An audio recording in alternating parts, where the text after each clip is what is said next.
Happy Tuesday evening, everybody. I have maybe a little topic to talk about while I change this guy. I've been wanting to put him into something cozy. This is my my Teyona full body silicone Wesley. I named him. Pretty much second newest addition to my collection. Two come in 2 days apart. One was a vinyl, and one was this guy who is a silicone sculpt I've wanted for a good amount of time. So I'm going to change him.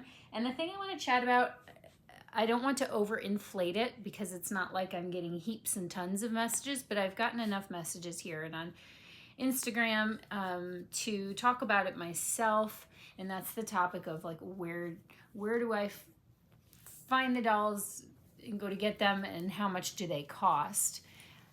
Definitely not here to give recommendations on where to buy dolls. That topic, I mean, I've talked about it before. There are other collectors that have made some really good, insightful videos about that as well. I just really want to talk about my journey. I don't know how I feel about that word journey, but my path in collecting. And as a result of that, what I find to be the most, in my opinion, which is so subjective, the most valuable way to really safely go into the hobby, or go into the hobby with, knowledge and stuff like that. So I'm just going to kind of talk about how I discovered them and how that all played out and expanded to what it is now, and then a little bit about price ranges. I don't necessarily come on and list amounts that I've spent on dolls because, I think that that's private, the money that you're investing in things, and certainly it's not like it's unattainable information. It's just, in a lot of cases, better discovered on your own or gotten from artists rather than asking, having people, disclose their personal expenditures kind of thing. But I'll give some insights on my own spending process or history. I'm going to change his diaper, so I'm going to use this little washcloth best I can to cover up these little boy bits.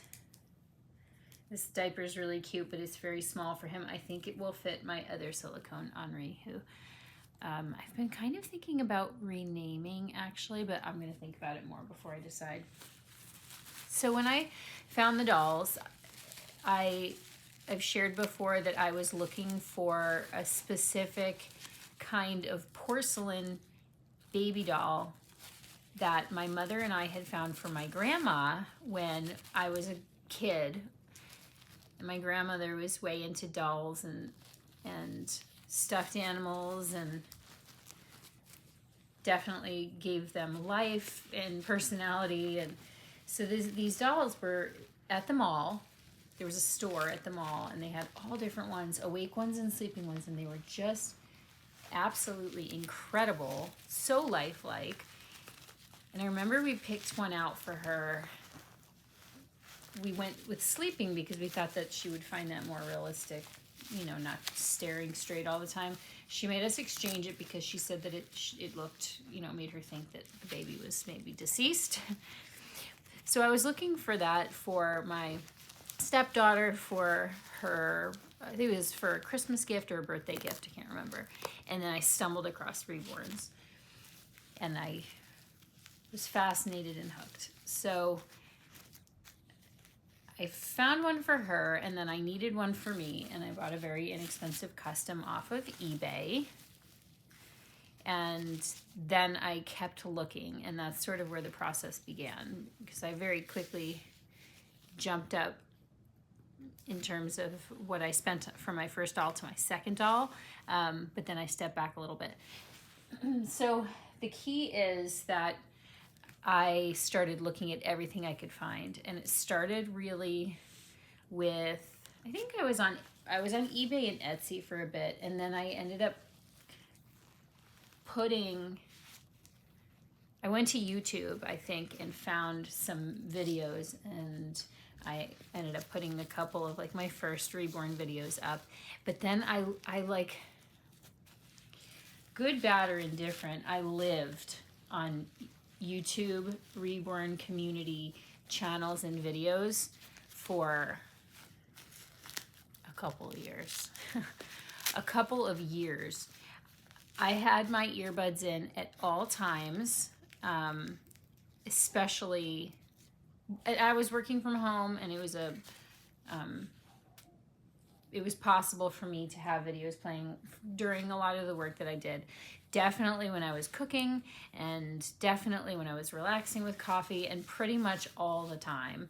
And then I got into taking photos and stuff. But I spent so much time watching box openings, getting to know the collectors that were really active on YouTube, looking at their dolls, seeing what was possible with the artwork, learning about maintenance and care of the dolls.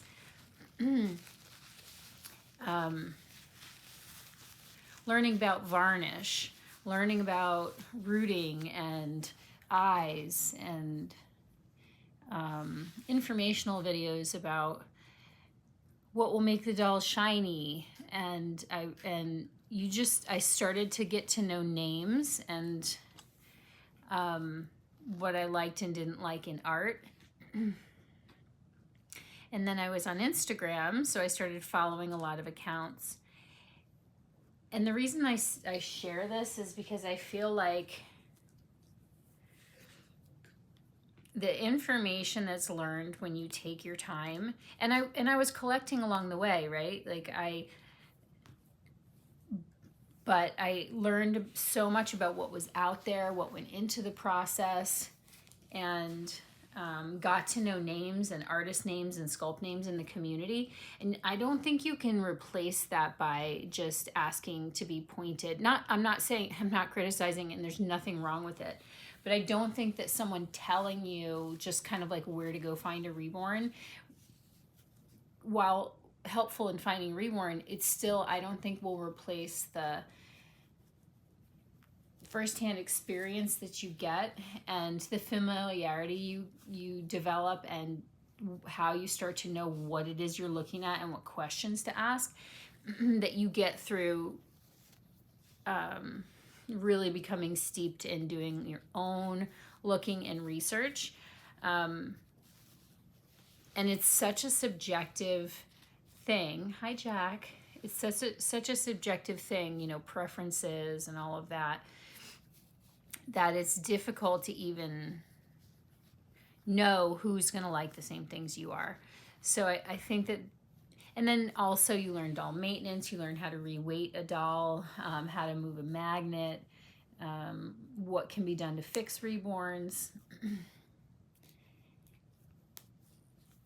It's like there's so many elements that come, and I'll keep saying it, like getting to know the names in the community, like the artists, and what a COA is, and you know, how to ask for safety photos, and all of those things are things that you glean from being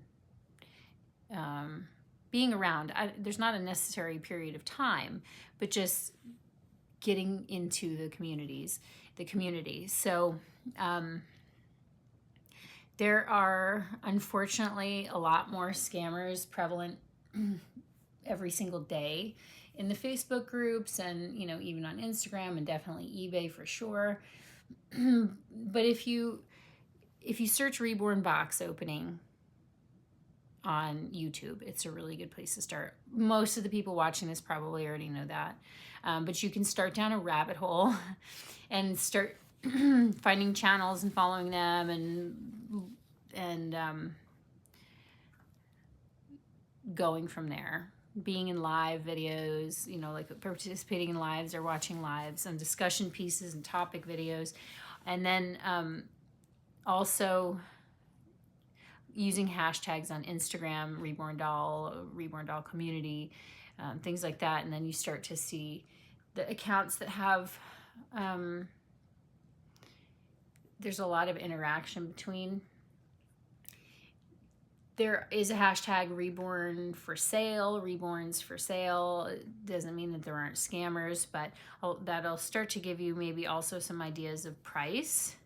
Certainly going to artists directly about dolls that you're interested in and inquiring can also start to give you ideas about price.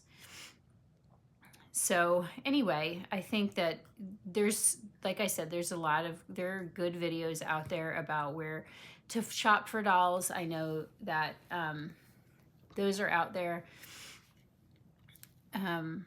But I would also say that for the newer collectors that have been asking questions on my videos about where to get dolls and stuff, I think that don't skip that step. It'll make it a much richer experience, and you're probably going to go through a discovery process, developing your taste and stuff like that. So anyway, I'm sorry if this is like elementary, or I don't know. It just was something that was popping into my head. So I've been collecting for like 4.5 years now. Yeah, so not that long, but the number of hours that I've been spending over those 4.5 years is pretty insane. Now let's talk about price. So, and I'm talking about vinyl Reborns. This is a silicone doll. My least expensive Reborn that I have ever purchased was $200. That was a new Reborn that I got as a custom off of Etsy. It was an air dry paint Reborn, and he was very cute. And the most money I've spent on a Reborn was over a couple $1,000s. And my current collection varies within that wide range. The newest Reborn that I have is the least expensive one that I currently have in my collection. He's beautifully made. And I happen, sometimes you can find artists that their prices, their art is really good or developing, or they're just not that well known, or they just don't charge a whole lot. And you can find some real talent for what you would typically pay more money for. It's such a huge question to say how much do they cost. So I see very reasonable sort of like gateway Reborns, or if you really want to get a doll but you're not ready to invest for whatever reason in a very expensive doll, where you can have a doll that is an authentic doll, and that usually if you go for secondhand market or third hand, you can get more quality for a lower price if the doll's been around for a bit. And then I call them very cute little savings accounts, because eventually, and if you're involved in the community and you start having a following, so you have a reach when you put posts out there, and then you can sell and put that money towards, if there's a doll that you like that maybe costs a little bit more, and kind of work your way up, but enjoy a doll while you're doing it. So the prices, I've seen Reborn sell for over $10,000, which is it's a lot of money for a vinyl doll. And I will just say this, at the end of the day, you get the doll and it's still not a real baby. It's still a doll. But it's art, and it's collection, and it's subjective, and it's worth whatever it's worth to you. And so the range is very wide. You're usually, once you get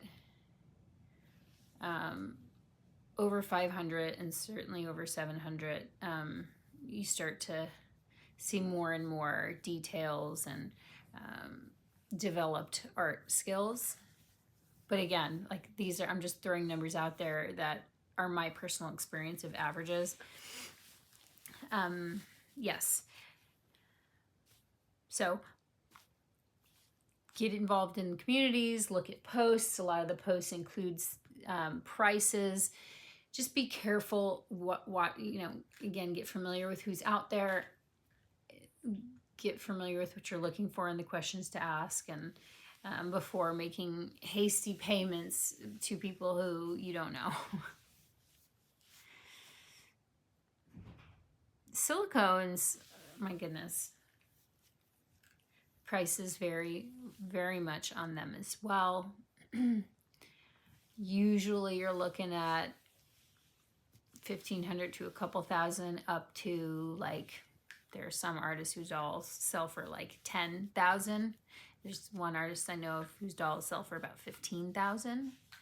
And I've seen them go for much higher on private auction. And so again, huge range depending on the sculptor, the quality of the painting, the quality of the silicone. There's a lot of not so great silicone out there, and there's a lot of really beautiful silicone out there, and that's a whole nother beast. And again, I just say start with watching videos and get familiar. So I know that this content is really not going to be relevant for a lot of collectors that have been around and already doing this, but like I said, this is really a share for the viewers, the subscribers who have been commenting recently, you know, looking for some gauge or some range on price, and you know, some information on how I find my dolls or where to find them. Now, I, even when I'm not really looking to buy, will visit reborns.com, and I will visit the Reborn for sale hashtag on Instagram. Again, there's a lot of scammy stuff out there too, and some of the more established private collector groups on Facebook as well, where people will list Reborns. So this guy's so cute. I can't stop looking at his belly button. I know I keep showing his belly. I'm not even sure what you guys are seeing with him, but he is like such a sweet little guy, and I love him in this little bear hug set. So that's all. He's changed. I've rambled on. Don't know if that's helpful to anybody. I am on Instagram. The link is in my description. I am not necessarily always checking the requests from people who I am not connected with or haven't messaged with before. There's a lot of like scammy junk stuff that comes in, so I usually forget to even check it. But if you do send me a message over there to chat, I'll do my best if you want to comment here that you did that, and I'll try and keep an eye out for your message. So I'm happy to offer what advice no advice, what insight I can based on my experience within reason. I can't make any promises. I can't overcommit myself, but I will definitely do my best, because I know that this is such a cool hobby and it's so overwhelming, and there's so much information out there. I hope everybody has a great night. It is getting later. We're going to go out for another walk. Jackie's laying down almost exactly like Wesley is. I don't think you can see him though. It's really cute. We're gonna go out for another walk for Jack. Probably get a little bit of work done tonight while it's quiet, and you know, put a show on while we do that, and then get ready for another day tomorrow. Thanks for watching, guys. Always great to check in with you. I hope everybody's doing well, and we are sending out lots of love. Bye for now.